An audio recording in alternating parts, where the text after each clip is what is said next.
ons baie welkom vanaand hierso. Dit is Augustus maand die laaste vanaand is dit lente. Dit het oor die Kaap so gaan nie, maar dan is daar nie beter. Baie welkom, baie dankie vir almal wat hier so was, hier op die laaste nuttertjie so paar mense ongelukkig wat wou gekom het wat nie meer kan kom nie. Een is Burkende Vos, Quinten, hy sê vir my, jy is sy moederland, dan kan sy vir julle die waarheid. Hy raadslid. En kom het in die geestelike welsin van die mense en dan baie welkom die nieuwe mense, Madeleine, Madeleine? Oei, baie welkom, dat die eerste keer is, die ander mense die vanavond is nie.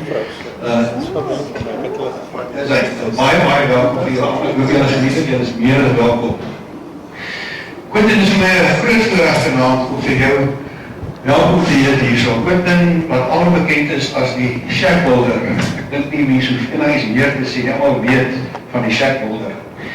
Quinten is nie net 'n meesterbouer van strukture nie, maar ook 'n bouer van mense se menswaardigheid en by uitstek 'n bouer van hoop in 'n land waar hoop 'n baie skaars kommoditeit geword het. Ek gaan nie Quinten se CV eers probeer voorlees nie. In die uitnodigings wat ons gestuur het, kan julle sien wie is Quinten en die wat nog meer wil weet kan gerus op Quinten se webwerf en shackbuilder is daaroor gelees. Maar kort, Quinten Adams is 'n Suid-Afrikaanse opvoedkundige, sielkundige en humanitaire werker met meer as 22 jaar se ondervinding in informele nedersettings. Hy is ook die stigter van die Shackbuilder, 'n nie-winsgewende organisasie wat veilige, waardige plakkershuise bou vir gemeenskappe in armoede. Ek dink ek kan ook die rektor van die Backyard University doen, en hy sal vanavond van ons waarskynlik ook iets daarvan meer vertel. Universiteit met studente ook uit die buiteland uit wat daar so wil leer. Vir meer as 2 dekades het hy sy tyd, energie en kundigheid gebruik om die lewens van mense in ons meer kwesbare gemeenskappe te verbeter. Hy bou nie net huise nie, hy bou tuistes waar veiligheid, selfrespek en toekomsdrome kan wortel skiet. Iemand wat letterlik en figuurlik 'n bouer van hoop is. Quinten is waarskynlik die enigste persoon wat ek ken wat met 'n hamer en 'n hart ewe vaardig is. Nou as jy dink 'n shack is net 'n sinpaar vol gate, dan sal Quinten jou vanaand wys hoe mense kan omskep in iets wat lyk soos hoop. Hoop met 'n dak oor en 'n huis om in te skuil. Quinten se werk kombineer praktiese vakmanskap met 'n diep begrip van die menslike gees.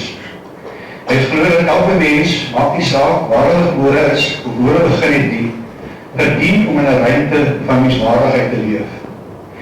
Quinten het jarelang gesoek in gemeenskappe waar die boumateriaal soms skaars is, maar die drome groot is. Hy weet dat 'n huis meer is as net 'n skuilings om in te woon, en selfs meer as bakstene en sement. Dit is 'n beginplek vir 'n beter lewe. Quinten, ons is dankbaar dat jy vanaand hier is om jou ervarings en jou visie met ons te deel. Ek dink hou ons daarvan om die wêreld met nuwe oë te sien en vanaand is ek seker jy gaan vir ons almal 'n nuwe lens gee om na die wêreld vir ons te kyk. Nogmaals welkom by dit. Nou hier het ons geen blou drukke of argitektplanne nie, net oop gesprekke en oop koppe en ons sien vanaand uit om 'n paar maniere van onkunde af te leer en hopelik bou ons saam aan iets moois in die proses. Baie welkom, ons luister graag na u.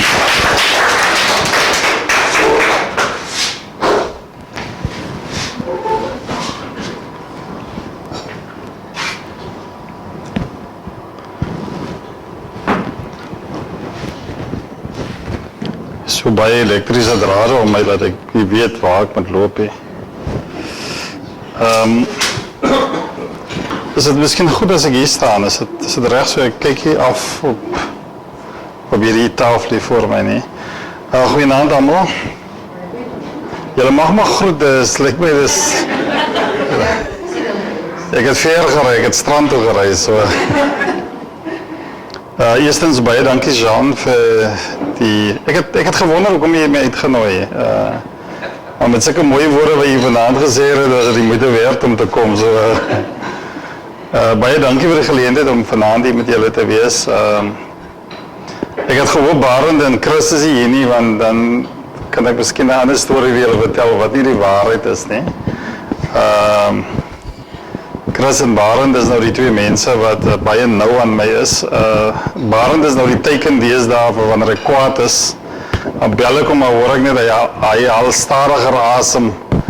En dan sê ek my sê, maar ek gaan nie vanaand my sê nie, ek gaan die storie vertel. So baie dankie Barend en Chris en Jean vir die. Gewoonlik as ek die aanbiedings doen, dan sê die mense ek is 'n goeie mens. Asseblief moet net nie daai woorde vanaand gebruik, asseblief. Miskien gebruik ek môre die K-woorde en as ek nie meer 'n goeie mens nie. Dan bysa ek nie meer nie. Ek het van Maureen ook ontmoet. Maureen is 'n rehabverpleegster, né? Ja, nie verpleegster. Jy help die mense in rehab. Het kom al counselor by 'n rehabhospitaal. Okay, wat dit ook al beteken. Ek is 'n goeie mens. Die kom huis te gaan.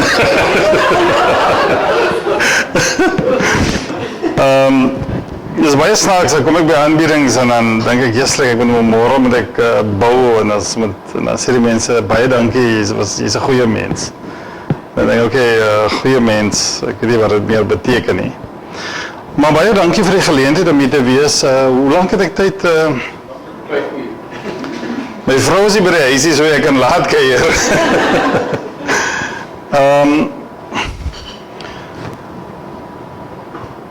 Ek gaan vanaand 'n baie visuele aanbieding doen, so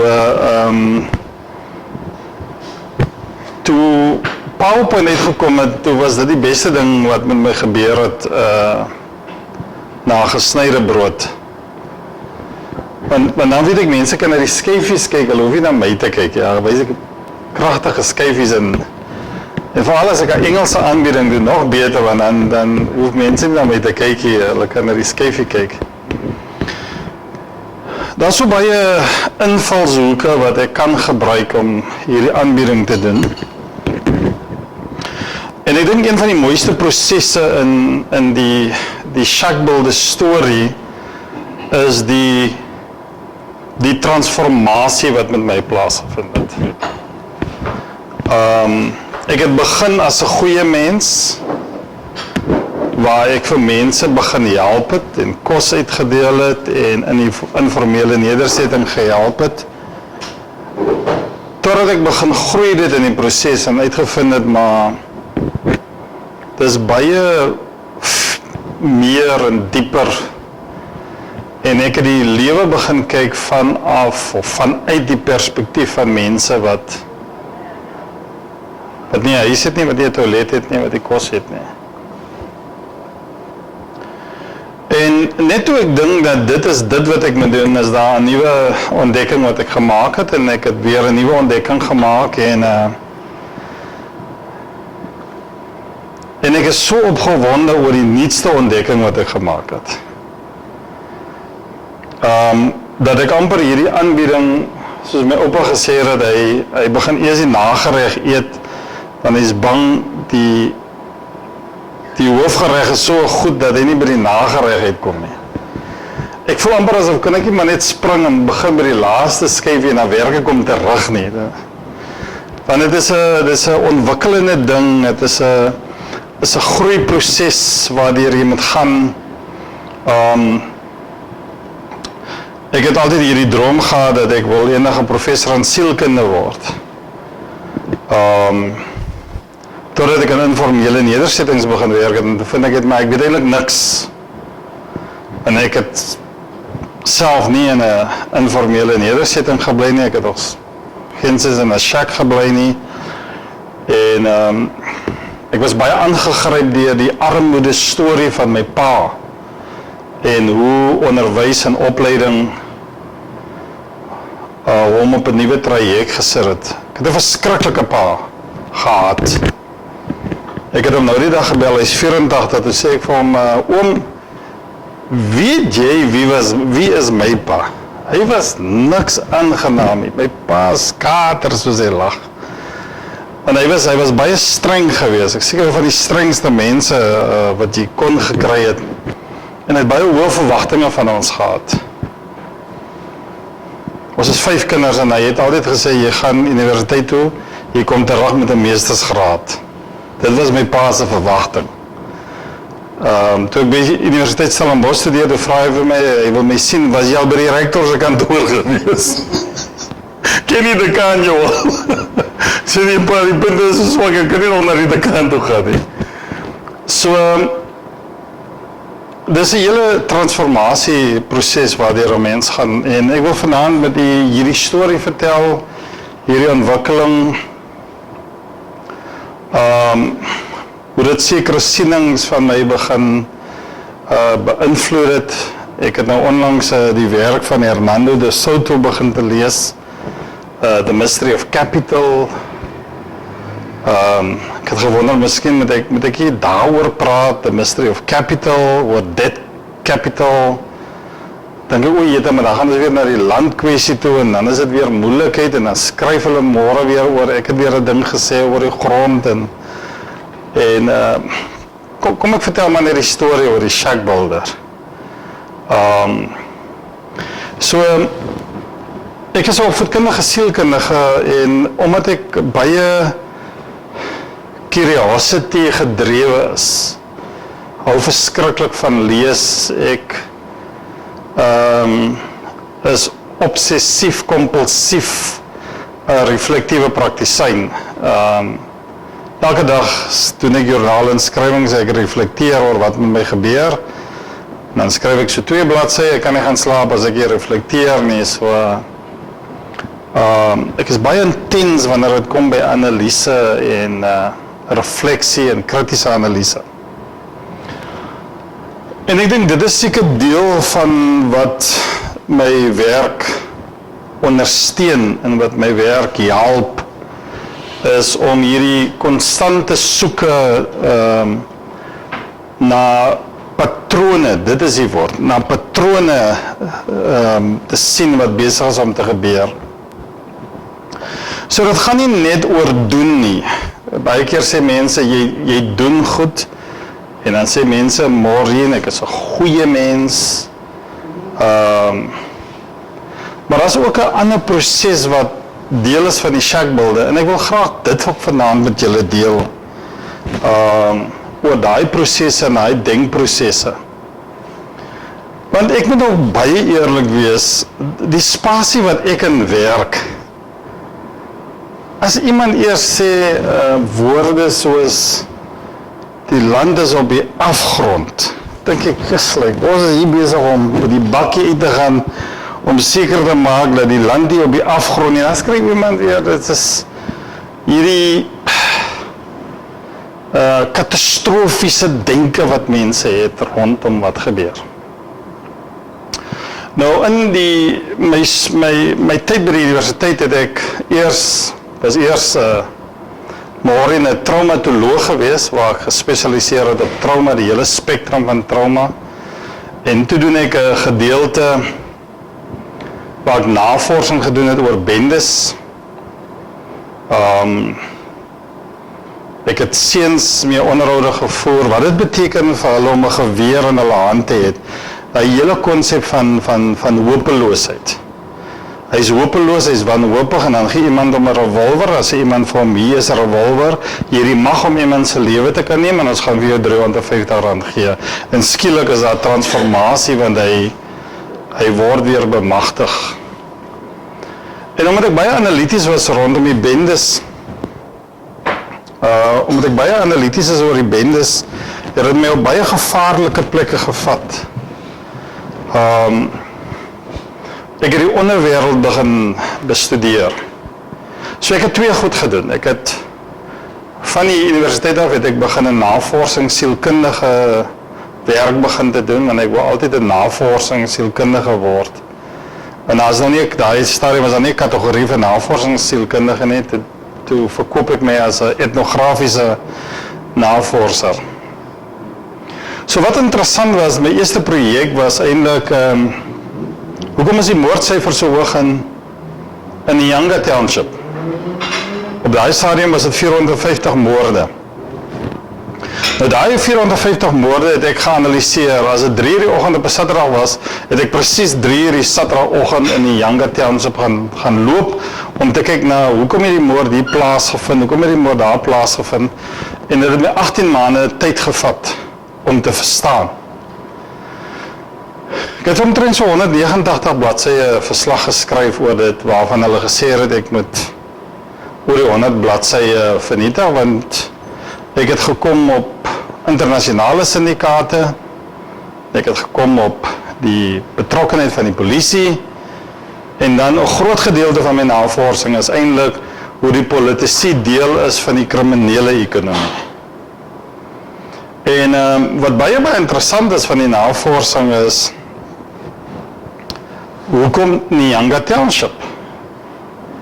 En omdat ek patrone bestudeer, het ek baie intensief na 18 maande uitgevind dat Nyanga Township is eintlik langs die lughawe.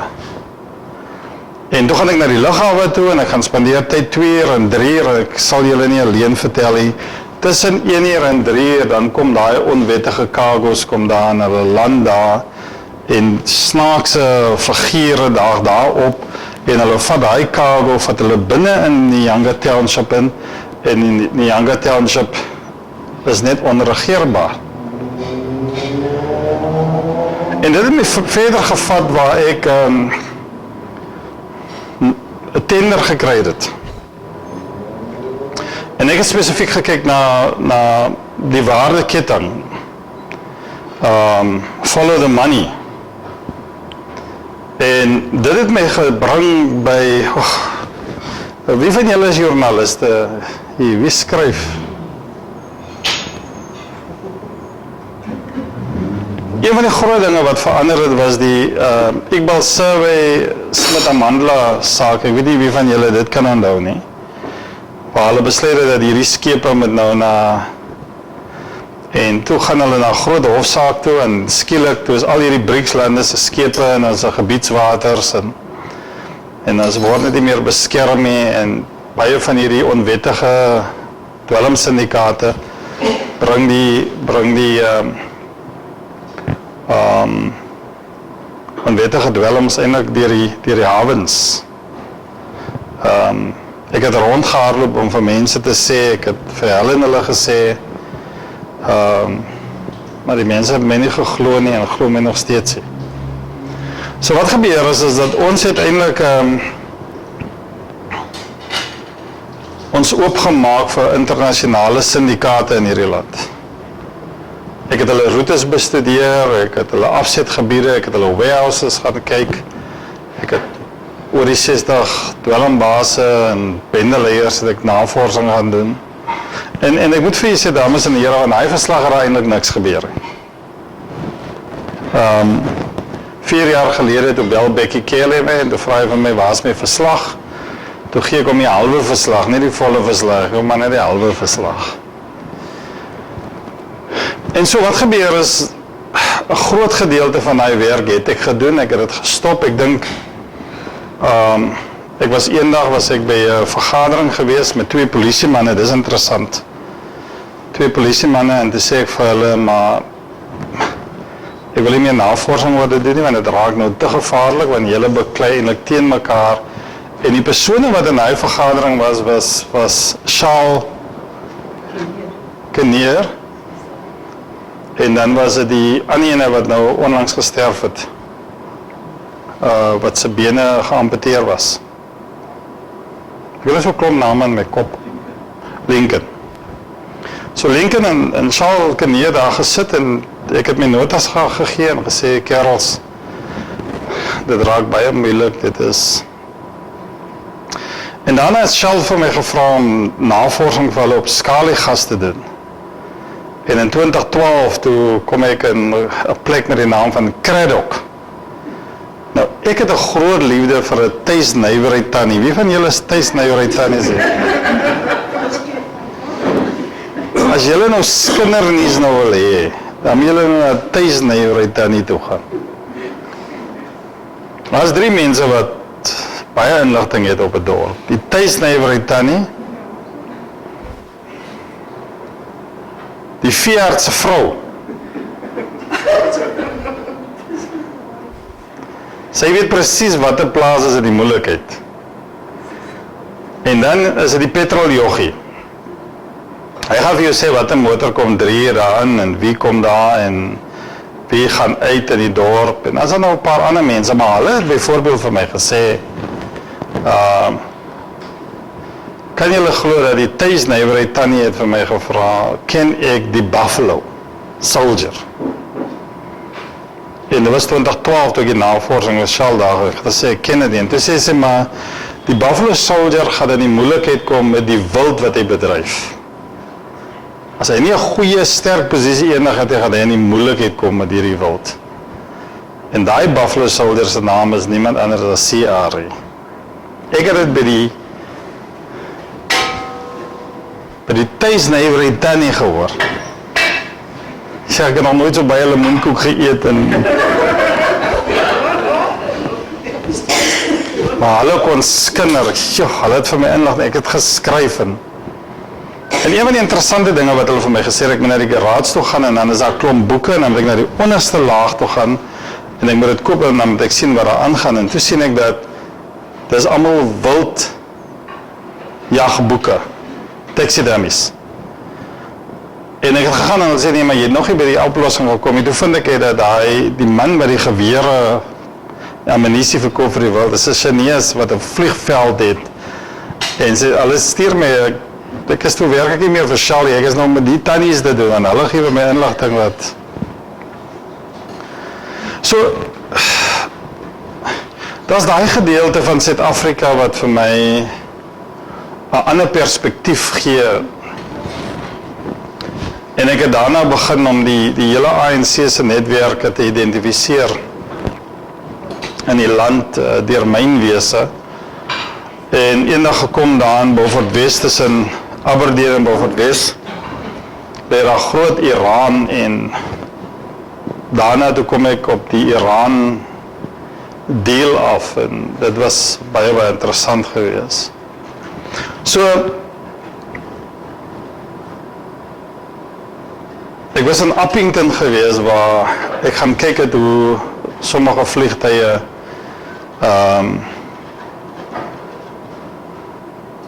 dit met cargo die vliegveld verlaat. En ek het baie gekyk na onwettige buitelanders wat die kontant vat en minerale koop en dan dit heeltemal so. Waarom ek en jy nou weer rustig is, dan praat ons nou weer in Chris, maar Chris is so baie vergaderings deesdae dat hy sit nie stil, hy is altyd op pad.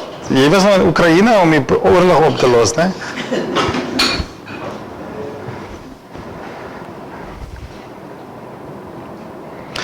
So daai is 'n fascinerende gedeelte. Ek sal weer daaroor praat, maar dan moet ek amper sê ek 'n mikrogolf oond dan het. Dit is fascinerend want jy verstaan dit,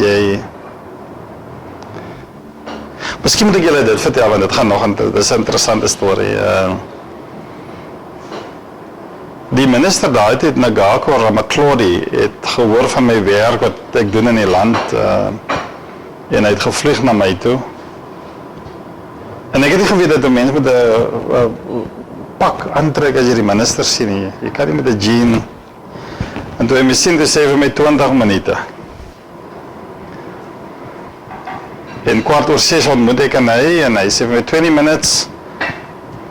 En ek skryf die name vir hom neer wie verantwoordelik was vir staatskaping. En hy skryf die 12 name neer en ek en hy se 12 name is presies dieselfde name wat ons het. En ek sê vir my minister oor 2 weke is jy nie meer die minister van mynwese nie en sê vir my ek werk vir die CIA. En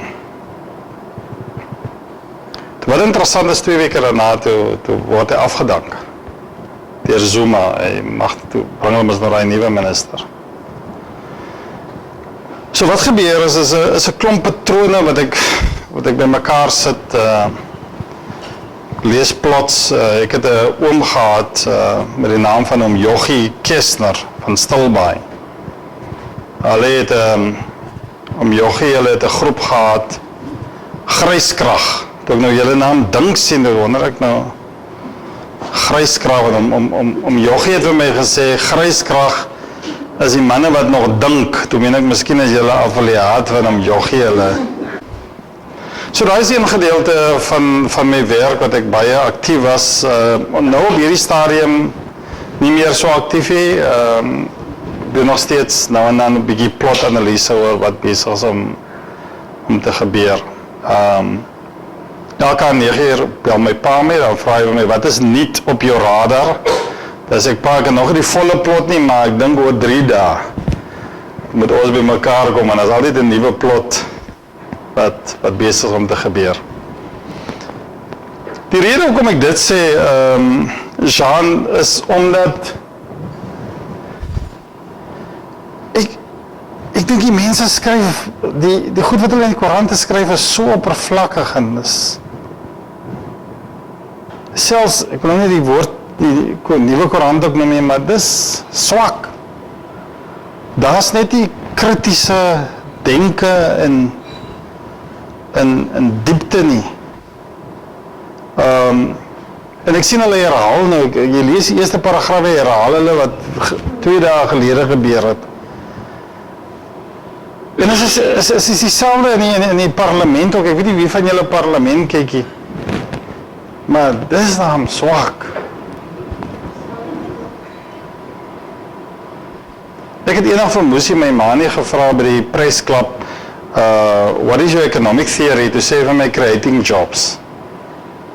Sê ek man, dis die ekonomiese theorie nie, toe sê, en toe en hoor ek sê, dis die ekonomiese theorie nie, toe gaan hy daar 'n motiverende relaas aan, om vir my te sê, hoe hy veg en beklei vir die land, toe sê ek, but still give me your economic theory, geef my jou ekonomiese theorie, dat ons kan hoor wat het is. En ek het nou die dag vir 'n paar baie slim mense gevra, vertel net vir my, hoe skep jy 'n werk? Sê net vir my, hoe skep jy 'n werk? Almal sê van job creation, maar nou, ek en Barend is môre, jy is môre daar, nee, oom, by die dialoog. Hoe skep jy 'n werk?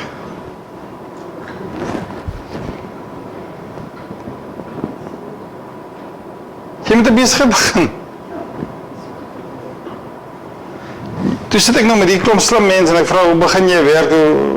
Sê hulle maar, hoe bedoel ek nou? Sê hulle maar, die regering moet die werk skep.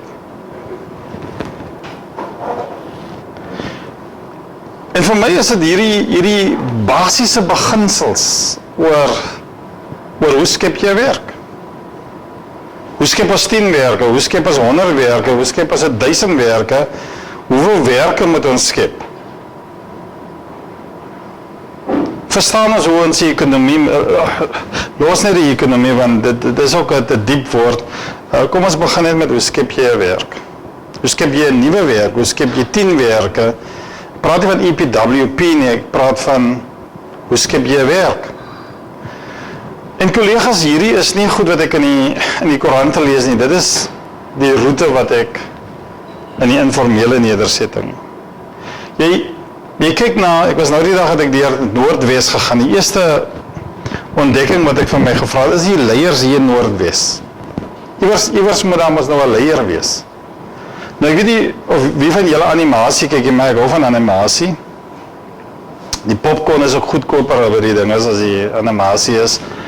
Maar in Toy Story spring die ou in 'n bak en daar so 'n klomp groen mannetjies en almal het sulke squeaking, hulle lyk presies dieselfde, almal lyk groen en hulle is squeaky voice het hulle daarso en Woody vra vir hulle, who's your leader?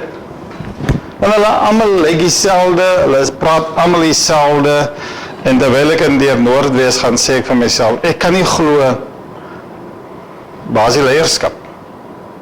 Ek het nou met my dogter getoer deur die land vir 2 weke, vir 7 dae, en ek het die land deur haar oë gekyk en sy vra vir my toe ons, ek dink by Orkney Snork nie, hy dorpie, toe ons nou daar stap en dit lyk asof die tyger gaan bar soos ons nou hop en toe vra sy vir my, maar is die mense nie kwaad nie? Nie moet kwaad wees. Sê die mense lyk nie kwaad nie, die man is kwaad nie. As die leierskap en niemand is die kwaad nie. Jean het gesê, kan tot 9 uur toe praat, nee, ek is nou amper klaar. So, hierdie is die ander gedeelte van my werk, en hierdie het vir my ongelooflike insigte gegee. As julle net wonder wie ek is die een in die middel. Ek is net bang dat julle meen ek is. Hierdie was my 2 mentors. Groot respek vir my professore gehad op die Universiteit Stellenbosch.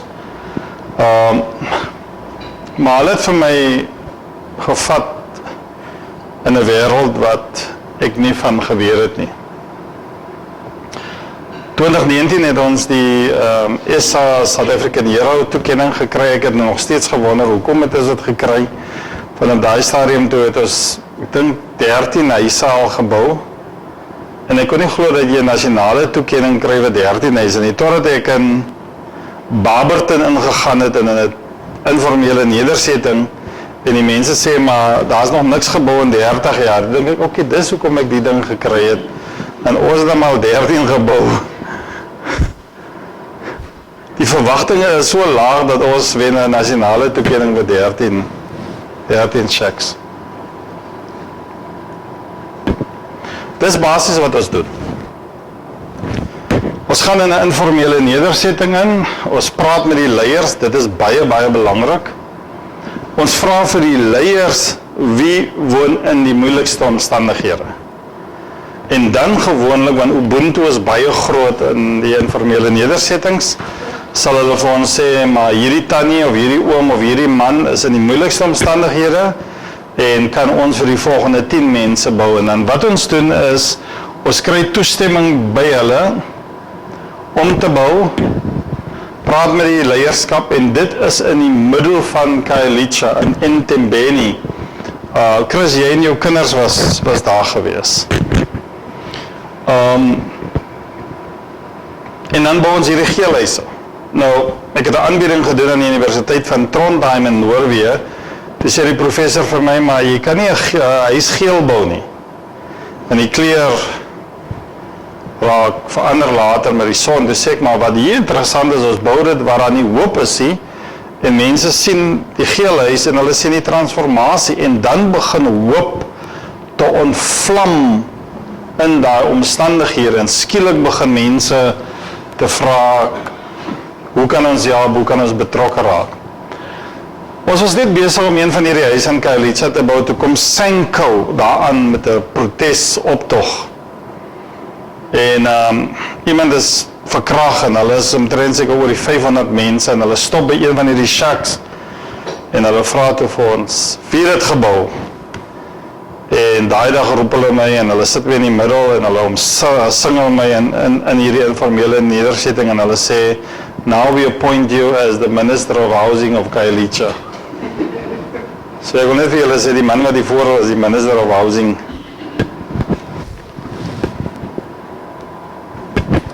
Nou, dames en here, hierdie 5 beginsels kan ons seker net stop en julle aan praat.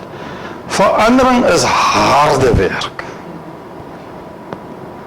As jy in 'n land is waar die produktiwiteit baie laag is, my pa het so 'n mooi woord vir lae produktiwiteit, hy sê looiheid. My pa sê nie luiheid nie, my pa sê looiheid. Wanneer jy daar sit, dan wonder jy dat dis harde werk. Ons het hierdie shack gebou en toe kom ons op 'n konkreetblok af. En toe sê ons, manne, hierdie ding moet ons optel.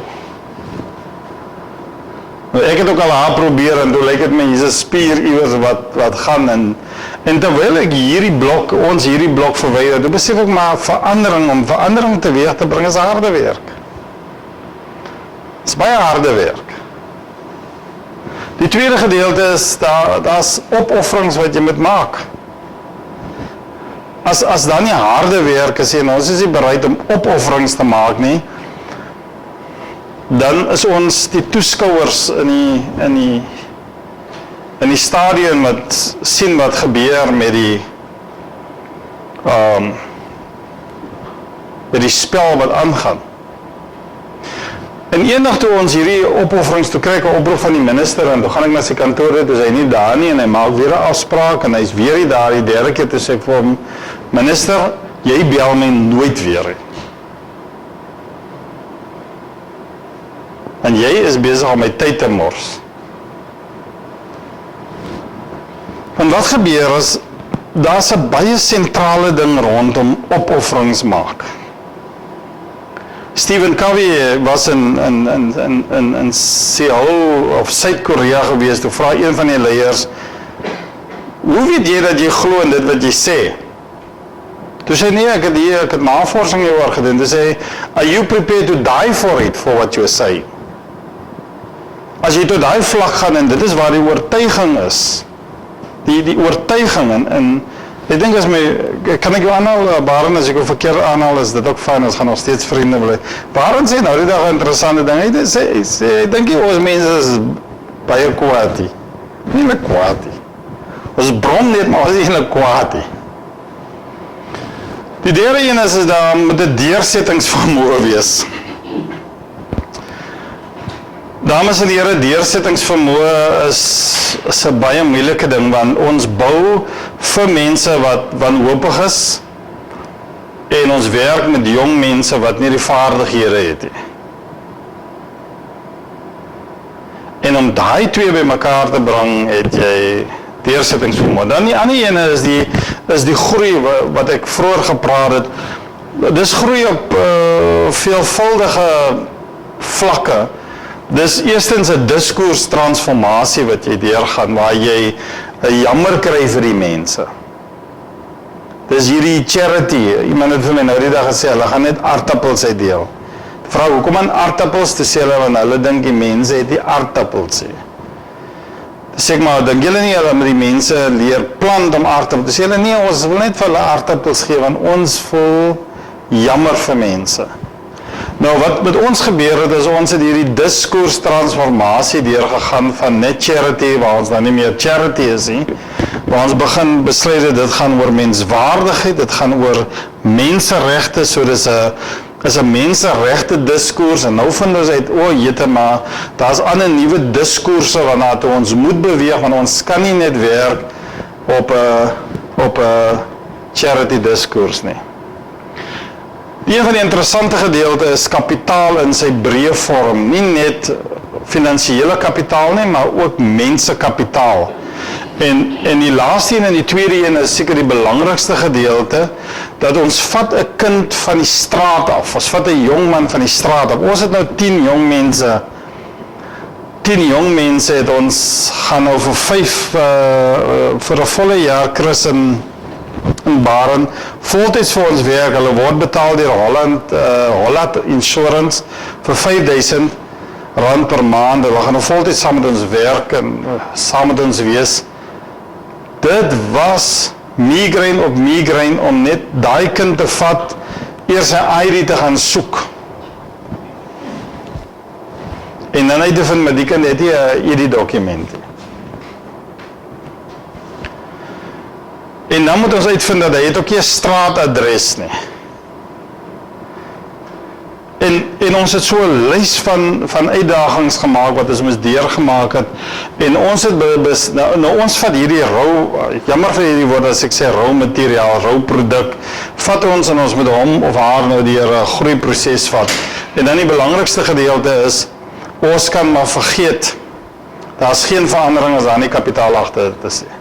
Daar moet kapitaal wees. En die enigste rede hoekom die regering so reageer is, hulle die kapitaal agter. Die oomblik as burgerlike samelewing ernstige kapitaal het, dan gaan ons ernstige verandering teweegbring. Nou, ek het hierdie slide spesiaal vir julle voorberei. Dis so 'n klomp goed wat met ons gebeur, wat baie interessant is. Ek is 'n groot ondersteuning van die Grameen Bank. Ek dink as ons 'n groep by mekaar sit en ons begin regtig te sê wat is oplossings. Die Swampie Lowlanders waar ons werk, dan ek sal dit stuur vir jou verniet. Dan hoef jy nie skelm te neem nie. Maar neem het maar gou van nou, moet ek bystaan of wat?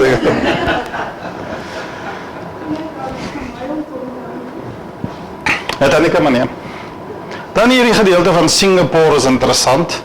En dan hierdie hele werk is gebaseer op wat ek noem kritiese massatheorie. Hoe kry jy critical mass theory? Dan, hierdie is eintlik die benadering wat ons het, Donella Meadows, ek het dit eendag vir Bram Hanekom verduidelik, wat jy doen wanneer jy 'n informele nedersetting het, jy begin nooit 'n projek. Jy dans met die sisteem. Jy vind die ritme van die sisteem. Jy vind die heartbeat van die sisteem. Jy begin in te tap in die wysheid van die sisteem en jy begin die ritme te verstaan en dan begin jy die intree vlak te kry van en dan begin die sisteem vir jou oop te maak. En dan besef jy om hierdie verandering teweeg te bring is nie om kos te deel nie, maar om 'n shack te bou. Because you dance with the system. Oh, hier is nou antivirus protection. Oh. Waar is die oorvrou?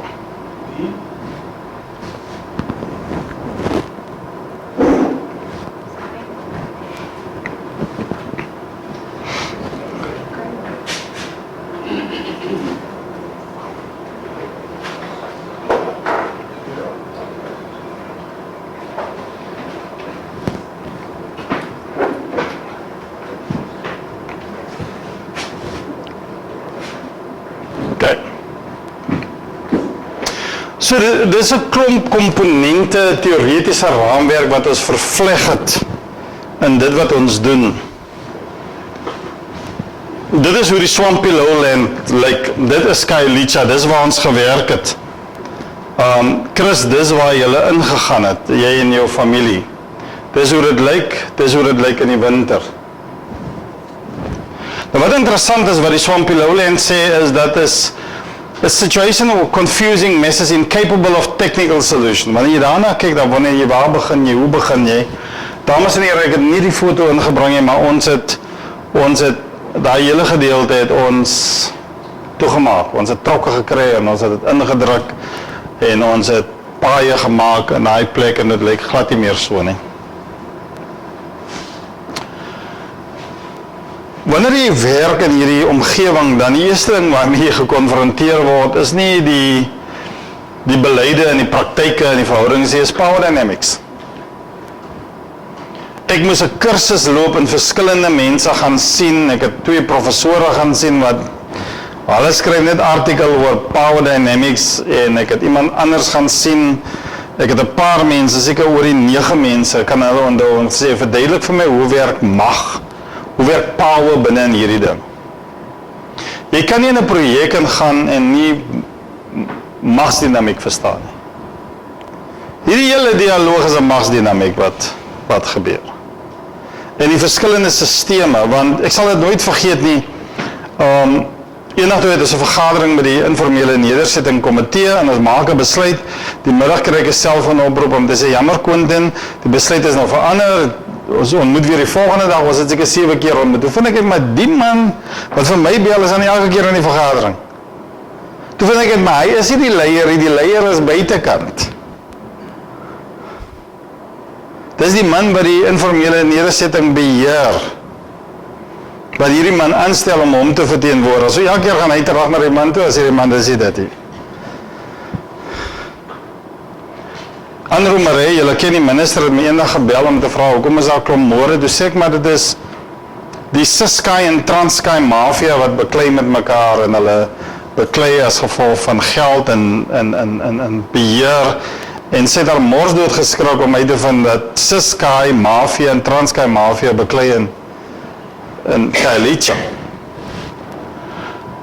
Hierdie gedeelte fascineer vir my verskriklik, magsdinamiek. Daar's klomp teorieë wat, ons kan nie hierdie tipe van werk doen nie, of ons kan nie verandering teweeg laat bring, as daar nie, ons nie verstaan het van magsdinamiek nie.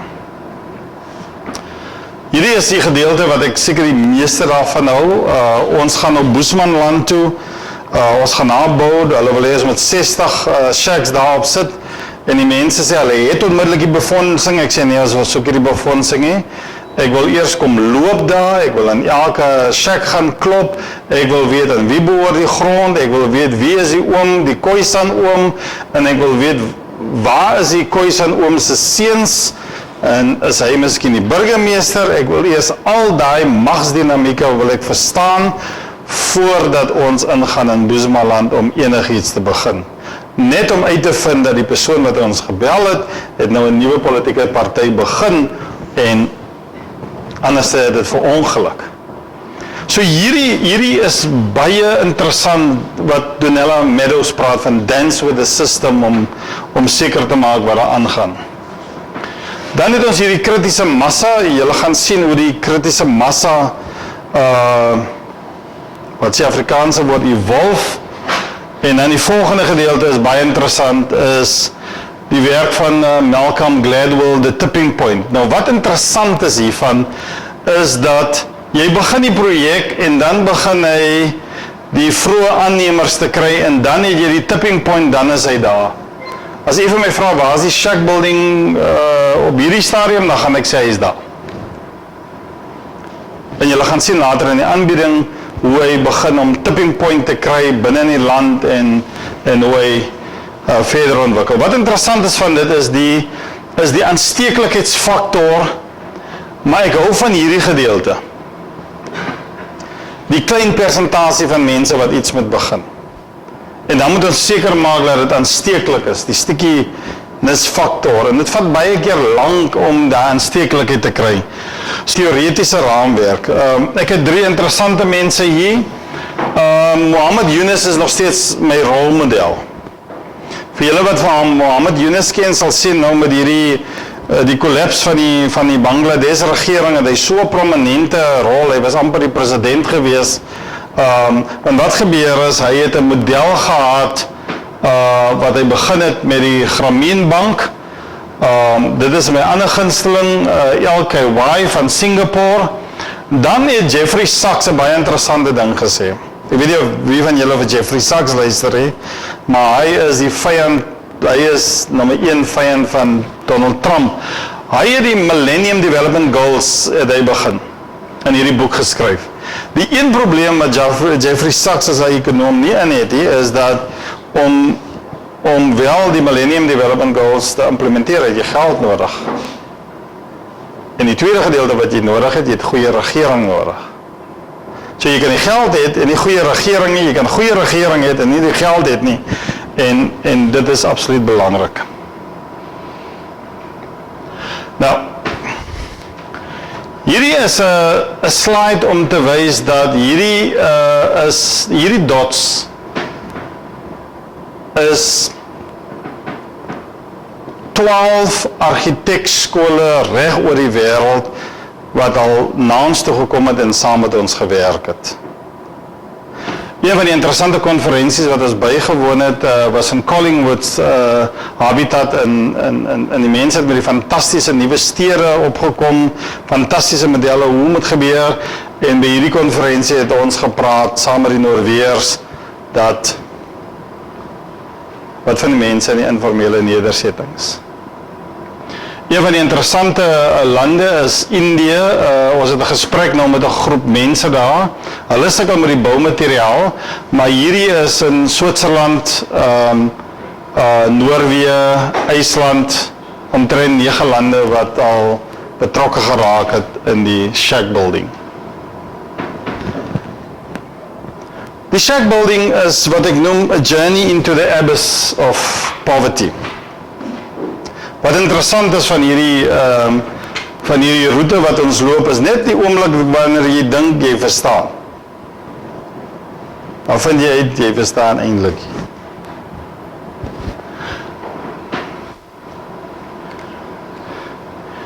Hierdie is 'n RDP wat in 1996 gebou is.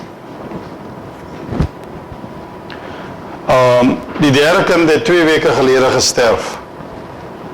Die dogter het gesterf, hierdie seentjie se toon het afgevrot En dit is as gevolg eerstens van die swak bouweer, die asbes waarmee hulle gebou het, en dan die infrastruktuur in die Kaap is besig om met mekaar uit te val.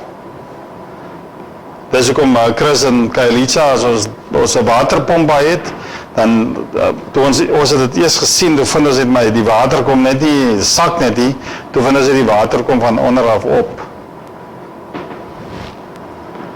So ons het 'n nuwe shack vir hierdie familie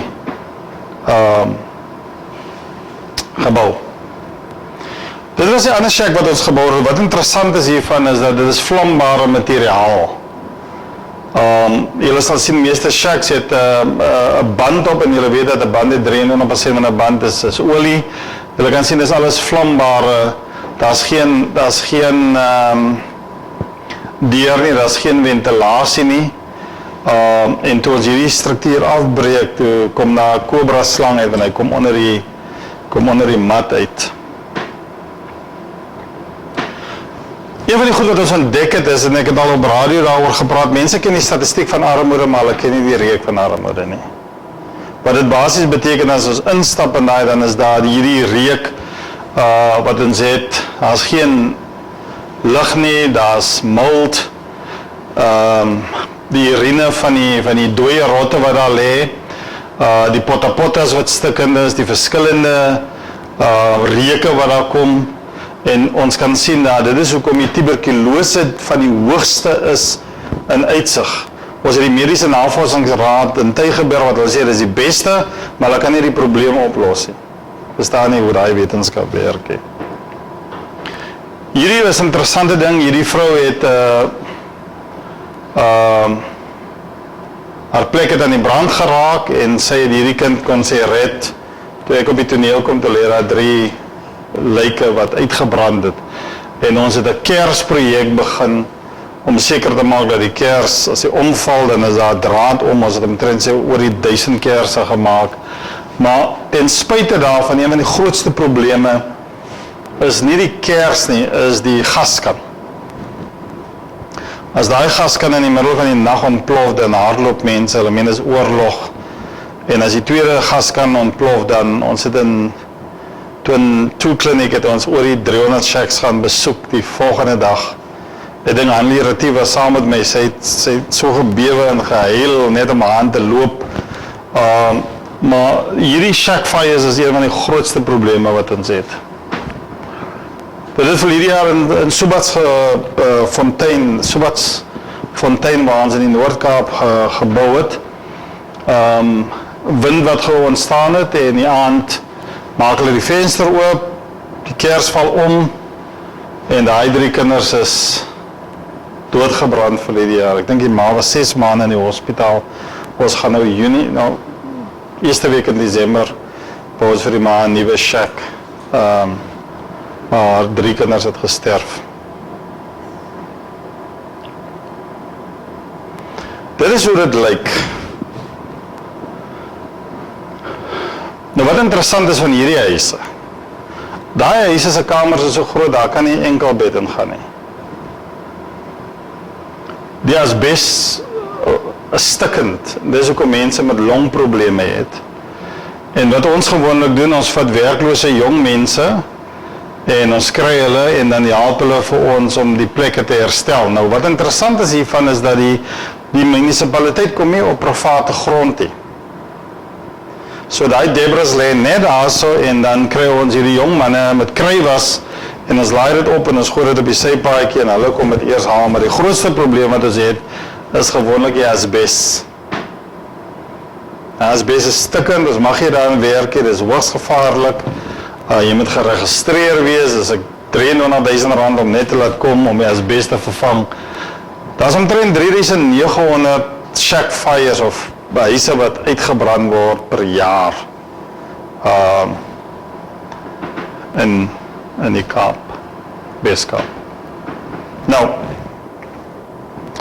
ons was eendag by die vrou gewees, Mama Ingie gewees, en sy het 12 mense gehad in haar 2 vertrek, en toe bou ons vir haar 'n nuwe plek, en toe haak sy my, en toe sê sy vir my, ek voel nou weer soos 'n mens, en dit tref my. En ek vra van, hoekom voel sy weer soos 'n mens? Want sy sê toe vir my, ek het dit nie gelees nie, ek het nie water nie, as geen sanitasie, ons het nie beddens gehad, geen inkomste nie, en onmiddellik kom dit op my neer, dat Maslow is nie die totale belewenis van mens wees nie.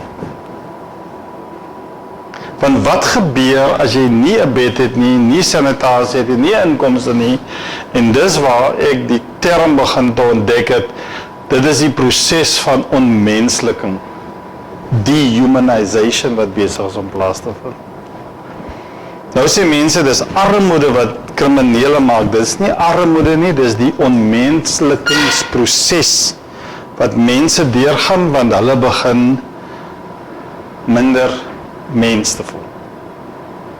En die rede hoekom ek dit sê is dat hierdie geen beddens het gemaak, dat ons 'n bedprojek begin. Ons het oor 1000 beddens het ons gemaak. Ek het nou in Franshoek het ons 'n nuwe bedprojek begin. As jy 'n bed soek, ons maak hom met pellets, ons maak hom met die draad vas, sit hom op mekaar, lekker hoog afhangende van die hoogte. Dit is 'n stewige bed en dan kry ons 'n matras. Ons het oor die 1000 al. Maar wat interessant is, ek was by 'n skool gewees waar die prinsipaal van my gesê, daar is 89 kinders in hy klaskamer, in hy skool, wat net negatiewe afbrekende gedrag het.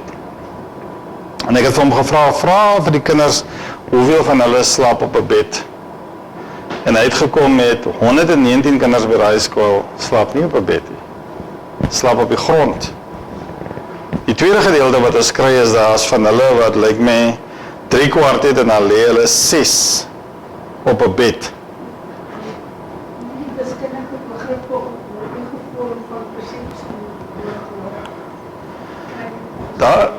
Daar is 'n hele aanbieding net oor daai gedeelte, oor die hele konsep van spasie en persepsie, wat ek het as ek met die studente hierdie aanbiedings het. Hulle het net geen konsep van spasie nie. So wat gebeur is dat hierdie gedeelte is, so na ons hierdie ontdekking gemaak het, dames en here, toe besef ons maar ons bou nie huise nie. Mense vra van my, wil jy nie 'n kontrak hê om huise te bou nie? Ons wil nie huise te bou nie. Wat ons wil doen is, ons wil deel word van hierdie herstel van menswaardigheid. Geef hom 'n basiese struktuur, geef hom 'n venster, en dan geef hom 'n bed. Ons het nou die dag het ons gebou vir Rachel. Rachel is visueel, sy's blind. En Rachel stap, en ek sal dit nooit vergeet nie, en Rachel lig haar hand op en sy sê vir ons presies hoeveel meter dit is wat haar dak is. En sy loop so en sy sê die spasie, die spasie, die spasie, die spasie. Want David sê gebly het, sy sê as sy nou 'n koortjie lees, dan kon sy nie as haar hande oplig, sy moet so aanbid, sy kan nie, en dat is net nie. Hierdie is ons land se probleem. Nie armoede nie. En as ek vir Jean vat, dan verdien hy R100 en ek verdien R20. Ek is armer as Jean. Sê armoede, armoede is inkomste maatstaf. Wat wel gebeur is dehumanisering. Nou wat interessant is van dehumanisering is hy val en hy val en hy val. Ek het altyd gewonder oor hierdie tannie wat in die oggende sit en net koffie drink en dan groet sy mense en sê goeiemôre. 11 uur sit sy nog steeds daar, en 2 uur sit sy nog steeds daar, en 3 uur sit sy nog steeds daar, en nou typeer ons haar as lui, totdat ek gaan kyk het waar sy bly, en uitgevind het dat sy is gestrof van menswaardigheid, en sy lê eintlik hier. Onmensliking, dehumanisering. So, dis hoekom die gesondheidsbegroting in die Weskaap is hoër as die onderwysbegroting. Hoekom is die gesondheidsbegroting hoër as die onderwysbegroting? Is as gevolg van die lewensomstandighede van die mense. As jy in Bishop Lywesen gaan, dan sien jy net shacks in die backyard. Ek gaan nou vir jy 'n foto wys van hoe dit lyk. Dan die interessante gedeelte is, ek dink dit was die Reserve Governor wat gesê het, dat as jy te veel prioriteite het, dan word niks geprioritiseer nie. Ek dink ons het so 150 prioriteite, en dan kom ons nie by alles uit die, maar dit is soveel mense op die waglys as in die Weskaap.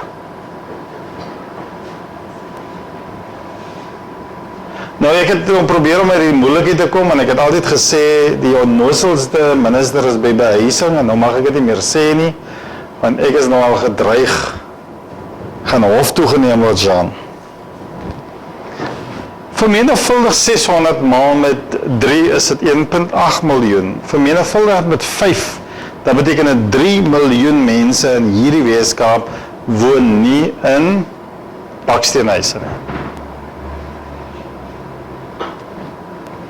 Hulle bou omtrent tussen 18.000 en 21.000 per jaar. Gaan nou 27 jaar vat om met die behuisingsagterstand. Dit is nou 220, so dit werk het omtrent so op 190 biljoen rand. As ons alle geld kry wat gesteel was deur staatskaping, dan kan ons al die huisprobleme in die Weskaap oplos. En dan die volgende een is, die housing backlog is 1 miljoen families. Collega's, dis skokkend om te sien, ek wil nou nie daaraan gaan nie, want dis 'n ander bespreking, hoe baie mense nie titelaktes het nie. En hoe lang het vat om 'n titelakte te kan kry. So dit is wat Hernando de Soto vir my sê, is dat ons sit met mense wat dooie kapitaal het, hulle kan nie na die bank toe gaan om 'n lening te kry nie, want hulle het nie 'n titelakte nie. Nou as ons, die argument wat die regering praat is, daar is ekonomiese ongelykheid, maar as jy die dooie kapitaal het en jy kan dit nie lewend maak nie, dis al reeds 'n begin om die mense se ekonomiese toestand te verbeter. Nou die dag te vra die vrou van my, baie dankie, jy's 'n goeie mens, Maureen, jy's 'n goeie mens, ek gee vir haar 'n cheque. Dus ek nee, ek gee nie vir jou 'n cheque, ek gee vir jou nou 'n bewegende bate. Ek gee nou vir jou 'n bewegende bate, ek gee nie net vir jou 'n cheque nie. Dis nie net hierdie Humpty Dumpty is as 'n goeie mens wat gee nie, wat ons net maak is dat ons is nie net besig met menswaardigheid herstel nie, maar dis ook ekonomiese herstel wat ons mee besig is. Want wat gebeur is, daar is nou banke wat praat dat die klant, die banke kontak my nou, want hulle wil nou die cheque ook registreer as 'n bewegende bate, dat iemand kan 'n lening maak vir sy kind by die bank as gevolg van die cheque. So wat gebeur is dat wanneer ons hierdie strukture bou, dan bou ons nie, dan is nie net menswaardigheid wat ons bou nie, ons gee die persoon ook waarde, maar ons gee die persoon ook 'n bewegende bate.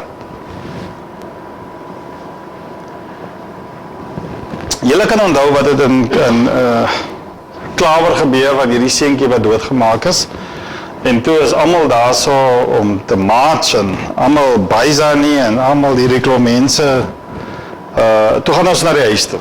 En sê, ons gaan kyk waar die seentjie gebly. Dis waar die seentjie gebly het. Ons het ons kombi gevat, en ons trailer gevat, en ons hier na ouma toe, ons is niks met hierdie politieke ry te doen nie. En ons het die span manne gevat, dis van die mooiste prosesse, was uiteindelik die huis binne 'n dag klaar gebou. Daar het ons gebou, en daar sê hulle vir ons in die koerant, Cherubijn se ouma gaan nie by huis kry. Dis die seentjie wat doodgemaak is, en wat interessant is, die ma sê vir ons, ouma sê vir ons, my seentjie moes gesterf het, sodat julle vir my 'n nuwe huis kom gee het. Dis hoe ouma se plek gelyk het, nadat ons het gebou het. Ek gaan nou met julle praat oor die struktuur en hoe ons bou en wat ons bou, en waarmee ons besig is. Nou, hierdie is die interessantste gedeelte. Nee, dis nie, elke keer is daar 'n nuwe interessante ding. Ons het hierdie span geleer, Jessica is nou nie hier nie, maar Jessica is een van die persone. Ons het 'n span, dan moet ons daai site eers gelyk maak. Nou ek hou eintlik van daai gedeelte. Want daar is nou matrasse en daar is nou rommel en dit is ongelyk en daar's pype wat daar is. Ek weet nie hoe die mense die ontwikkelings gedoen het nie. Dan maak ons dit gelyk. Ons meet die struktuur, ons bou 'n basis, ons begin die pale in te sit, ons het 'n eksterne kontroleerder. Nou is gewoonlik die persoon van wie niemand daar op die span nie, want sy gaan vir jou sê, daai paal is skeef, Dan het ons die boustappe wat ons daai het van hoe hulle bou. As daar 'n probleem is, dan het ons wat ons noem on-site problem solving. Ons bou die houtraamwerk en hierdie houtraamwerk wat ons bou, het die Noorweërs gesê ons toon argitektoniese integriteit. Want hierdie metodes wat ons gebou het, waarmee ons bou, is ook hoe hulle Noorweë bou. En dan het ons die vensters, julle kan sien is 1, 2, 3, 4. Want wat gebeur as wind waai maar so, hy swil, hy waai maar die stryd hier. So wat gebeur as ons 'n Rosenbauer laat kom om seker te maak dat wanneer die venster oop is, dan is daar 'n ander venster waar hy deurkom en dan baie interessant van hierdie struktuur is hy's 2.7 meter hoog. Die bouregulasies is 2.4, maar omdat mense dubbelbanke het binne in die informele nedersetting of in die shack, wil ons sê hulle so naby aan die dak het dat die gevaarlike lug en virusse, en dit is hoekom ons 'n baie hoë dak het. Hierdie seentjie het in daai shack gestaan toe die ma daar kom, toe sy besig om te verdrink, want dit was omtrent so net so 'n bietjie onder knie diepte gewees, en nadat ons gehoor het ons 'n ramp vir hom gebou. Ek dink Chris, julle was by hierdie ene gewees, en hy kon nie praat nie, totdat hy gesien het as 'n off-ramp wat ons vir hom gebou het. Hierdie is Tasney van Wyk wat 'n paar jaar gelede het die president vir die ma beloof, hy gaan 'n huis vir haar gee. Die kind was ontvoer gewees. Wat interessant is eintlik van daai huis, is net 'n 3/4 bed, daar is omtrent 4 mense en 'n luseerder wat daar. En toe ek daar instap, ek het 'n artikel daar geskryf, dus daar so 'n teddybeer wat daar lê. En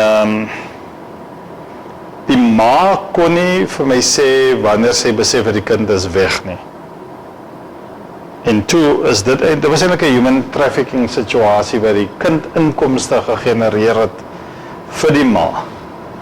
En toe bou ons hierdie struktuur. Wat baie interessant is, hier was ons hier het ek besef we walk where angels fear to tread, want hier het 3 van die grootste bendeleiers gekom en gevra, waar is die leier? Toe sê ek, is die 'n leier hier? Is die 'n leier hier? En toe sê ek vir hulle, maar hulle moet maar ons 'n bakkie steel, maar as hulle my skiet, met hulle my nie van agter af skiet nie. En hier is installasie ingesit. Nou, in Khayelitsha en in Mannenberg, al hierdie plekke, is dit so warm in die shacks, so is dit seker so 50 shacks gedoen. Minimum temperatuur in Januarie is 46 grade Celsius. Die mense verkies die storms meer as wat hulle die warmte, en ons het daai installasie. Nou, net wanneer ek aanbieding doen, dan sê ek die volgende slide is eintlik die hoogtepunt. Geef my nou so 5 minute. Nou, wat gebeur het is dat hierdie is eintlik 'n YouTube waar ons begin te bou. Ek is so opgewonde hieroor. Want hier was nou 'n artikel deur die oom geskryf. The Crash of South Africa's Building Industry and a Case for Bringing Back Technical Colleges. Julle het dit gesien, dis nou onlangs, dis gister. Ek met die oom lyk kwaad, hy moet 'n ander foto miskien kry, maar hy lyk baie kwaad ook. Maar ek gaan vir hom skryf nou. En nie so kwaad lyk hy. Maar wat hy basies sê is 'n baie interessante gedeelte. Hy sê, in which a large group of unskilled people have not received proper training and now the core workers. Nou, daar's 'n ongelykheids inequality of equality verslag wat hulle elke jaar uitbring. Dames en here, julle moet asseblief daarna kyk. Toe daai verslag nou die dag deurgegaan het, ons grootste probleem, of een van die grootste probleme is dat ons het eintlik 'n unskilled force in hierdie land.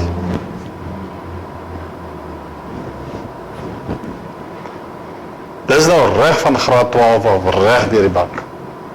Unskilled. So wat gebeur is, jy het nie die trained artisans nie.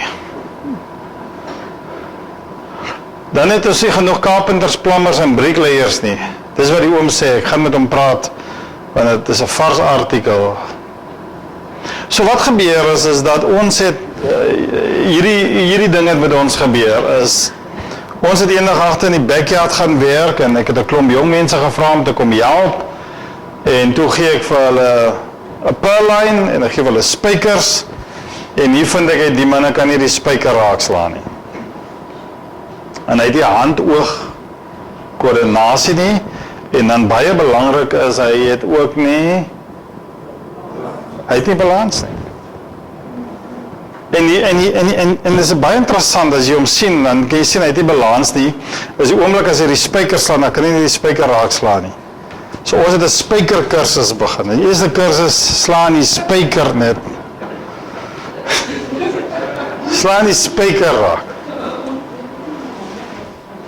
Ek weet, ek is reg vir die dialoog daarbo, so hulle 'n spykerkursus begin daarbo.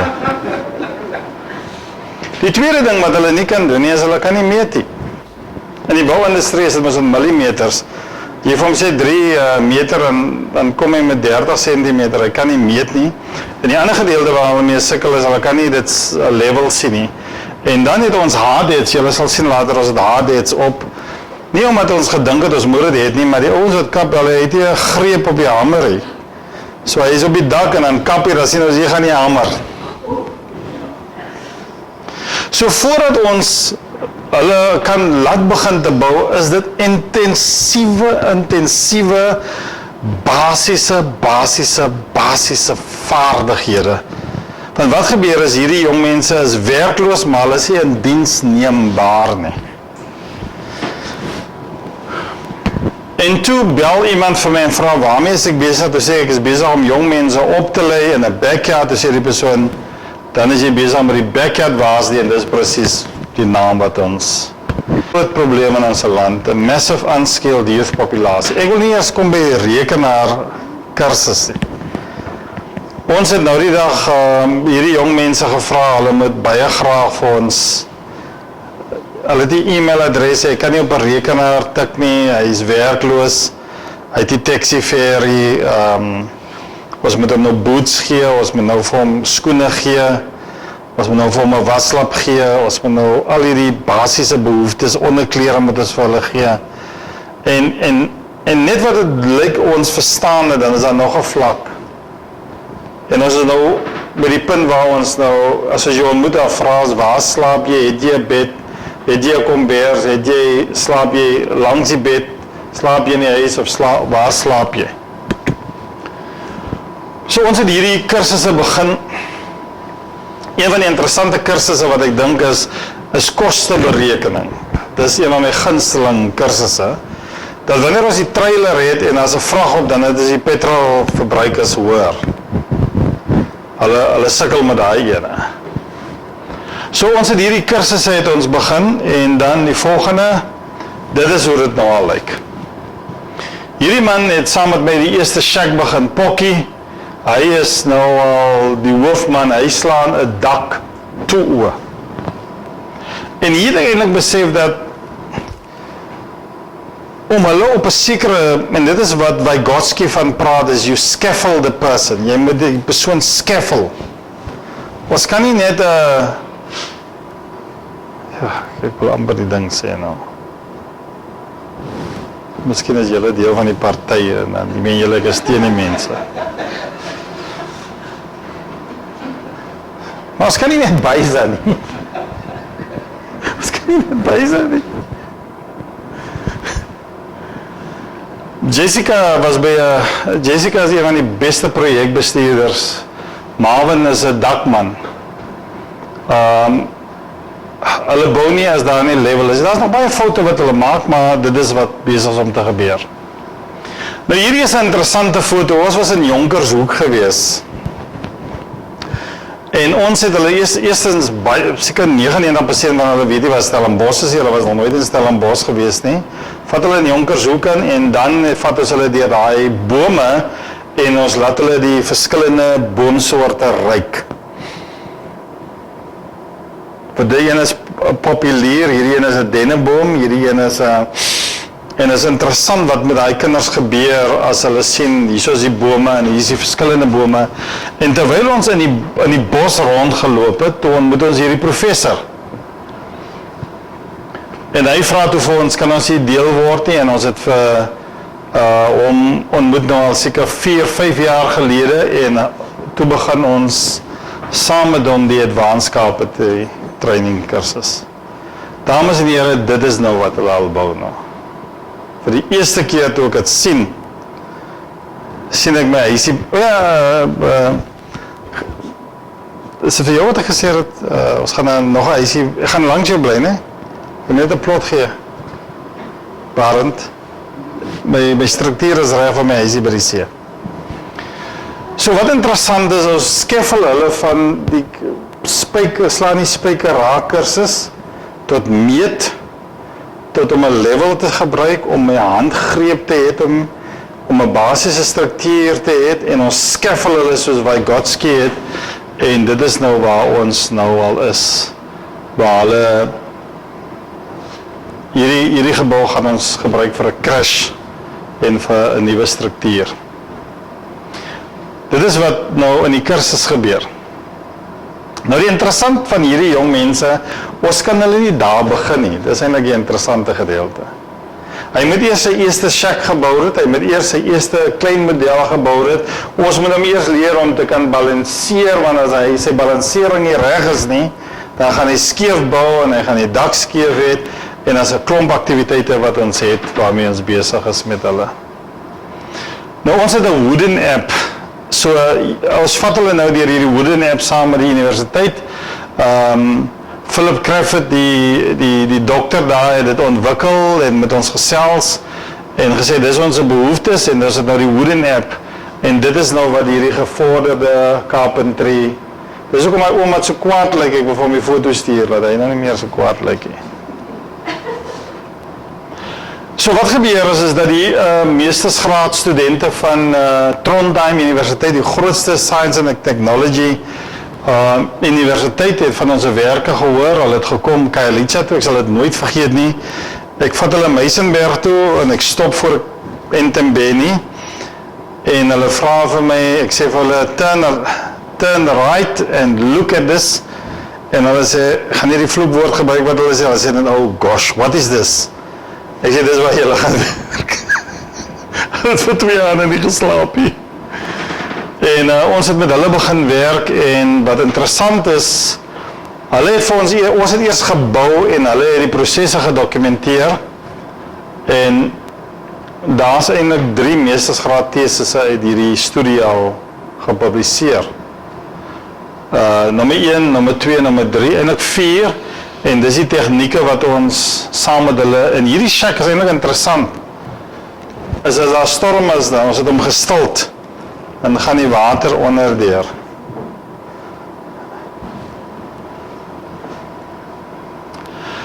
Dames en heren, dis in Subatstein Fontein, ek maak klaar. Ons het 120 nuwe shacks het ons al verniet gebou vir mense. Ons het al meer as, seker nou al 700 mense, jong mense opgelei. In Subatfontein was dit deel van die dokumentaire wat op Kyknet gespeel het. Nou, wat hier interessant is dat die Backyard Varsity, Boesmanland wil nou, het is nou gekonsolideer, hulle stel belang om die Backyard Varsity uit te rol. Port Elizabeth het begin om die Backyard Varsity uit te rol.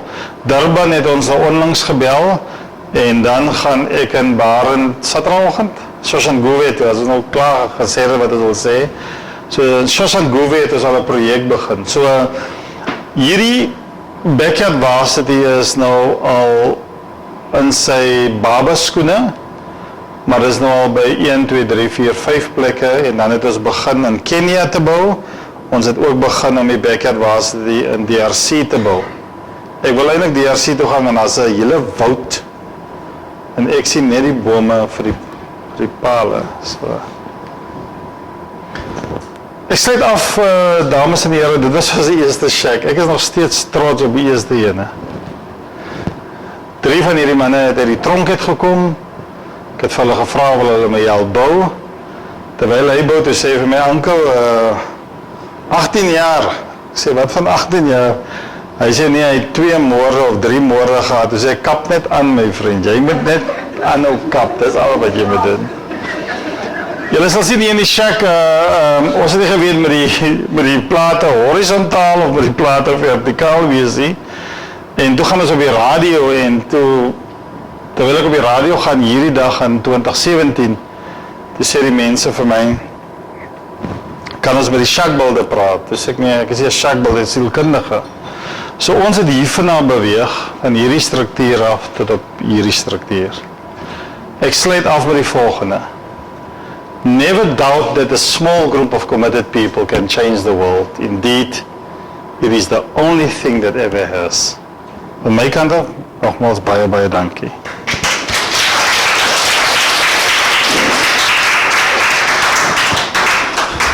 Baie dankie Quentin, so ek kan nie my plig om hier dankie te sê nie, want ek net ietsie weet dankie vir so lekker gesprek. So dit laat bewaar jou waar sit my is dat ek se kans het te vra, dat ek die rekords van die universiteit so vir voordat dankie gevra het, dat die mense vanaand mense is op my afsluiters ek net eers sê waar die kollekte word is vir die gemeentelede wat ek oor die trap daar so. En daar die praktiese snapskerm op dan.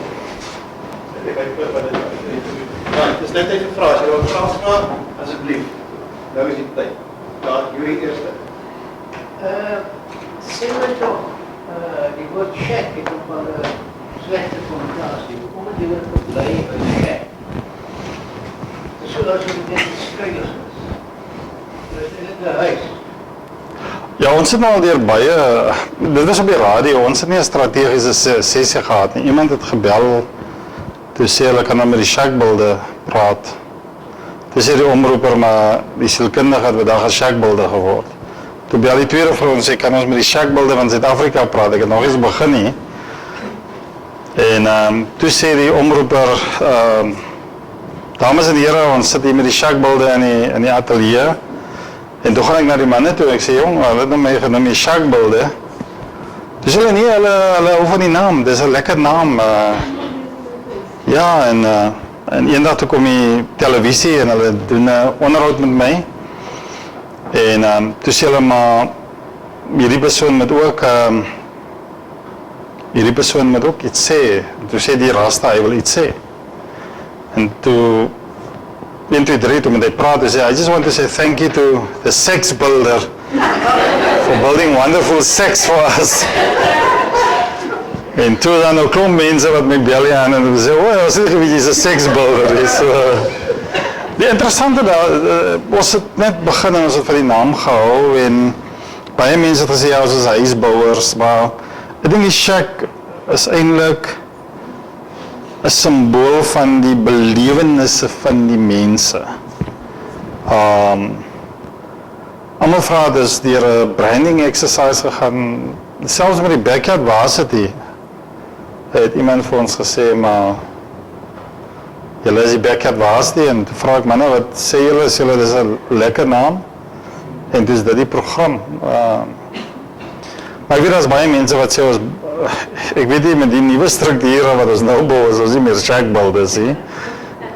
Ons bou, maar ek dink dit is hierdie pleidooi wat ons sê, dat daar mense is wat nog steeds in shacks woon. En mense lewe in baie moeilike omstandighede in die shacks.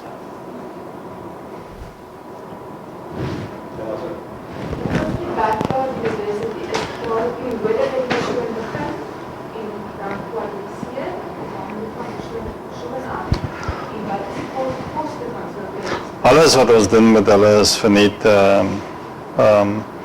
Ek dink die een probleem, en ek het altyd, ek was so 12 jaar dosent by Stellenbosch gewees. Almal leer mense om how to learn, but not how to unlearn. Unlearning en learning is deel van learning.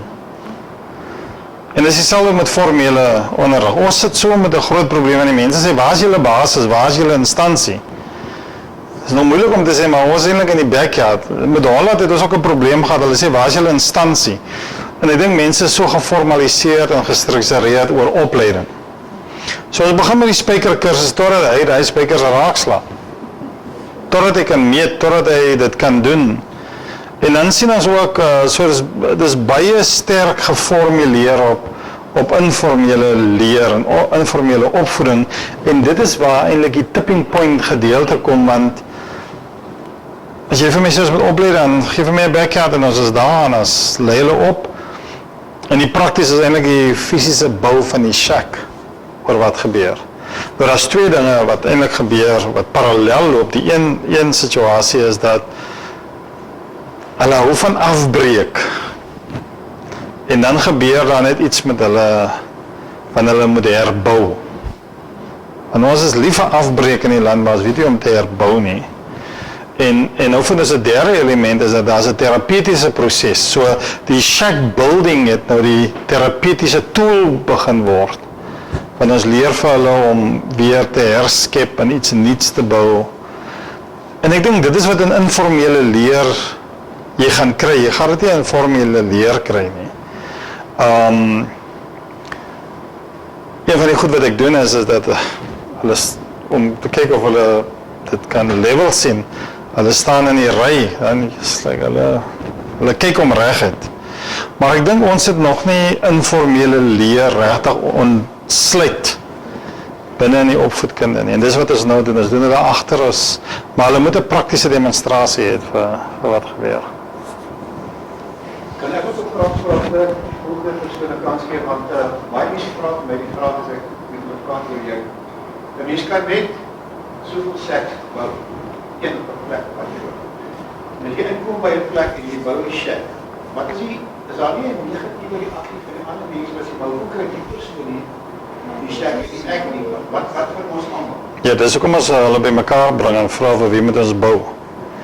En interessant is daar's groot empatie en ubuntu onder die mense.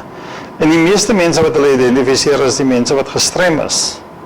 Want as jy daai vrou is gestrem of daai oom is visueel gestrem of fisies gestrem. Ja, en dit is wat dit eintlik baie makliker maak. En dan as ons nou so, en hier kom jy interessant, as ons nou so 10 begin te bou het in 'n sekere area, dan voel die leier om nou groter een te bou. Dan moet ons nou daai dinamiek hê, maar gewoonlik is dit vir wie moet ons bou? Ek was nou onlangs in wat is die plek se naam? In die Bosbou Saterdagoggend in Mosselbaai. Kom al die mense, hulle soek huise, hulle wil nuwe huise. Ek vra vir wie moet ons bou en hulle vat my na 'n tannie toe, maar jeeslik, hy ding lê skief. En hulle sê herstel eers hierdie vrou se plek. Maar hulle vra dit vir 2 redes. Of ons gaan deliver. En hoe vinnig ons gaan uitkom om die mense te kom help. En die oomblik as dit gebeur, dan kry jy onmiddellike toegang. En jy gee eintlik agentskap vir hulle. Jy gee die mag in hulle hande. Ons kom, ons bou, ons lei op, en ons bou nie alleen nie, ons bou saam met mense. En meeste van die plekke identifiseer hulle om te sê daai persoon of daai persoon. En ek dink is die mooiheid van daai omgewing. Maar die oomblik as ons kom en ons sê ons gaan vir hierdie tannie bou, dan is dit moeilik, want hierdie tannie het gister hier aangekom. Ons weet nie van haar nie, en sy het 'n inkomste iewers. Ons het eendag het ons vir iemand gebou sonder om die gemeenskap te konsulteer, maar dit was voor Kersfees. En die persoon vra vir ons asseblief, wil jy nie bou nie, ons bou dit, en hy ding was binne 2 dae afgebreek. Omdat daai persoon dit was van die laaste mense wat gekom het. So jy moet met die gemeenskap werk, en dit is eintlik die element, dance with the system. En jy begin die ritme van die stelsel te ontwikkel. En dis hoe ons dit kan. Jy het net nou genoem van om die leier te identifiseer, nee. Nou ek weet, as jy dan nou so 'n praktiese opleiding goed gedoen het, hoe voorsien jy dat dit vorentoe kan aangaan? Dat hulle 'n leier sal identifiseer wat iemand moet leiding neem om te sê, maar ons gaan aan so daai Daar is 2 elemente. Baie van hulle, wanneer hulle die vaardighede kry, dan gaan hulle na Jimmy toe om te sê, hulle kan nou 'n spyker raakslaan. Hulle kan projekbestuur doen, hulle kan 'n span lei en sê 85% van hulle is in die informele arbeidsmark.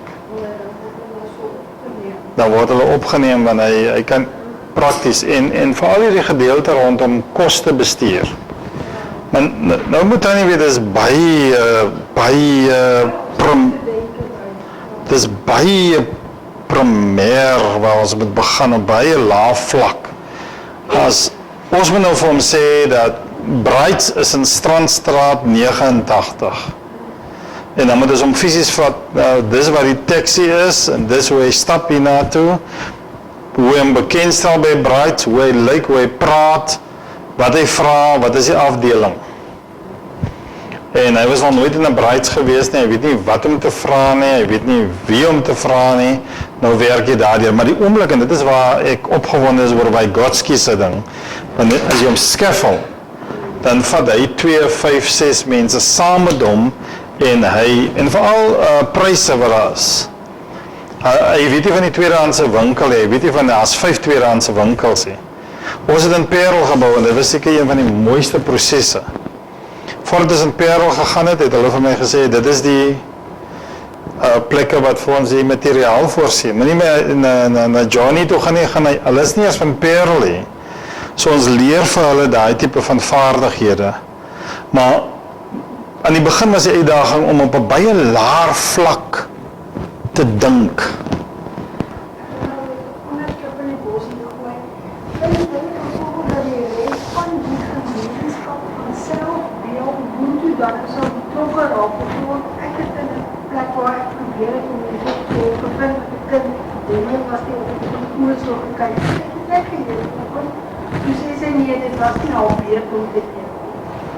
Nou, sal de overvloed van die vrouwens wees wat draait, sal nie schelen die mense op ons skole begin, ons sal ons wees. Ja, hulle sê nou deesdae as jy gaan maats, dan moet jy ook aan 'n streetwise toe het. Jy kan nie meer op 'n leë mag gaan maats in die Kaap hier so. Wat ons doen is dat die span wat ons maak 'n deeglike analise van wie hulle is, waar hulle vandaan kom, het hy klere, het hy 'n matras, het hy en dan voordat hulle begin het ons gewoonlik kos vir hulle en dan is dit die kameraderie wanneer hulle begin te bou.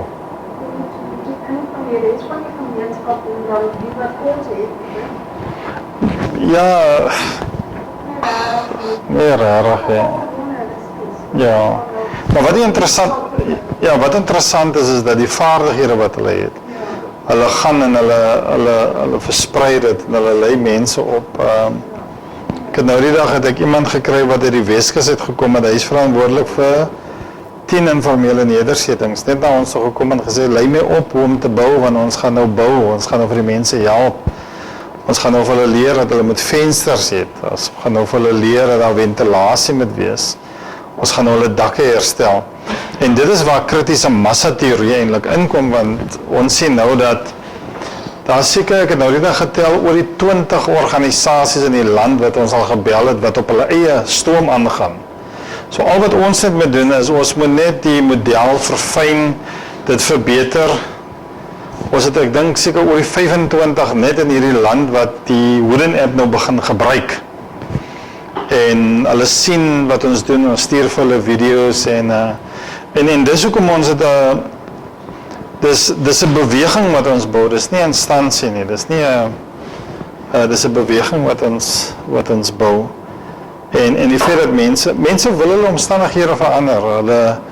Ek dink hulle was te lank verlam geweest want hulle het gewag vir die regering. Maar nou begin hulle te bou en die ander gedeelte is hulle hou van die hoogte van die struktuur en die installasie. Die installasie maak 'n groot verandering, ja.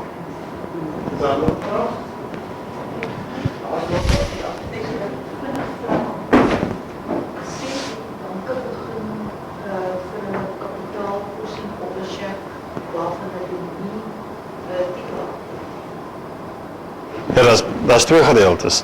Daar's 'n klomp mense wat die titelaktes het, so hulle kan nie na die bank toe gaan nie. So wat gebeur is hulle met 'n adres het, jy moet eers 'n adres het en dan moet jy 'n struktuur het. So daar is 'n beweging rondom dit. Die tweede gedeelte is dat nou al seker 3 banke my kom sien rondom die kwaliteit shack wat ons bou. Hulle het dit gewaardeer nou die dag op 30.000. So hulle het titel aangedag. Nee, hulle is besig met hierdie model dat as jy 'n 30.000 rand shack het, dat hulle wetgewing kan verander en die banke regulasie dat jy kan leen op daai shack.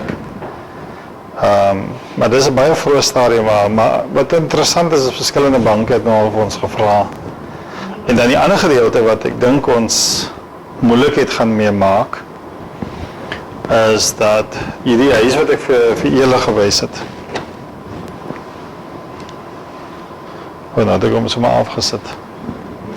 Wat is nou gebou het is 40.000 rand materiaal.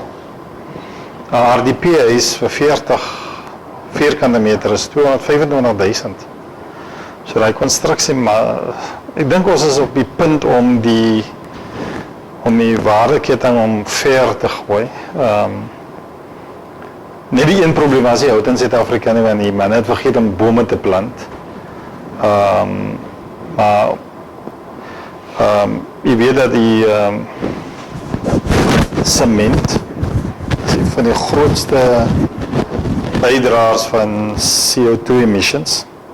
Die klinker wat binne die konkreet is. So dat is 'n beweging dat ons nog meer met hout begin te bou.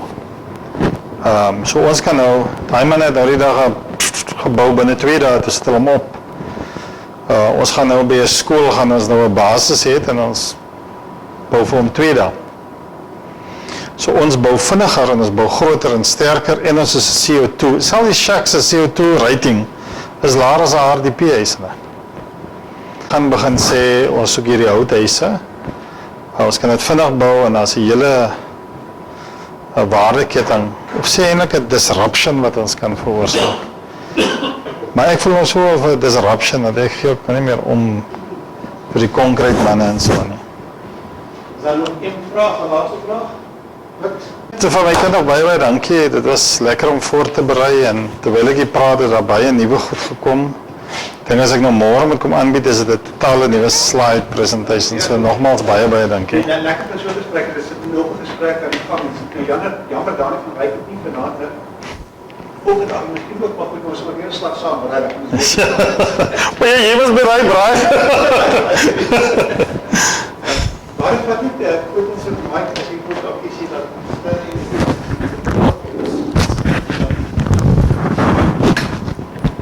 net voordat ek vir hom daarom net dankie sê, maar ek vir John, Stanley, ek het nou al 'n hele paar maal hier gewees en elke keer is dit my 'n lekker nuwe ondervinding dat julle hierdie dinge reël en dat daar soveel is van julle wat kom. Dit sê vir my julle is nog lus vir die lewe. En die praatjie so ver, julle, ek wil gelukwens is dinge wat jy laat dink. Jy kan hier uit verryk gaan en jy kan dit gaan toepas. So dis die belangrike. So dit was 'n lekker aand weer gewees. Nou ek het nou vir jou geluister, ons jou luister en jy sê te een of ander tyd op die radio het hulle gesê jy's 'n seksbuilder. Op televisie. Toe het ek maar vanaand het ek hier antwoord gekry. Ek sien hulle bied ook 'n kursus aan, die spykerkursus. So ek verstaan jy. Jy goed het baie te doen met. Jy is ietsie van 'n en Quentin ons kom al so 'n lang paadjie daarvan saam met Chris van Susie's se restaurant in Kuilsrivier en ek gebruik baie keer vir Quentin as 'n voorbeeld van doen. Ons praat deesdae baie oor dialoog. Jy weet, maar dis praat. En dit is baie belangrik. Jy luister, jy praat, want jy moet eers by mekaar uitkom en jy is 'n goeie voorbeeld ook daarvan. Jy het net eendag gesê you dancing with the community. Dancing with the system. The system. Met ander woorde, voordat jy 'n huis bou of kos gee of enige ander welsynswerk, dan moet jy eers inkom by daardie gemeenskap. Jy moet hulle verstaan, jy moet met ander woorde luister. Anders is dit 'n mislukking. En wat 'n ander ding is wat hy gesê het belangrik is, hy bou nie net huise nie. Hulle gee vir mense menswaardigheid. Jy weet, ek reis redelik die Afrika en jy kry partymal mense in Afrika en dan gaan dit deel hulle kos uit, jy weet hierdie Jy weet, jy moet baie versigtig wees, maar julle dans eers met die stelsel. Kom in saam met die mense, sodat daardie mense as waardigheid hanteer kan word. En dit kom nie sommer net van self, dit is ondervinding wat jy gedoen het. En dan, buiten die ding dat julle onderhandel, kom jy uiteindelik en jy doen iets. Kijk, we hebben baie gepraat in Suid-Afrika, maar die doenslag. En daar is ons nou een baie eenvoudige ekonomiese beginsel. As jy die ekonomie wil lig, dan moet jy jou gat lig. There's no two ways about it. As jy 'n substitute for hard work nie, en dit is jou eerste ere. Hier is harde werk, maar uiteindelik dan sien ons die resultate. So ons is bly as dit 'n shack builder. Nee, shack builder. Onthou, in Suid-Afrika. Ons waardeer vir jou Quentin. Baie dankie. Right.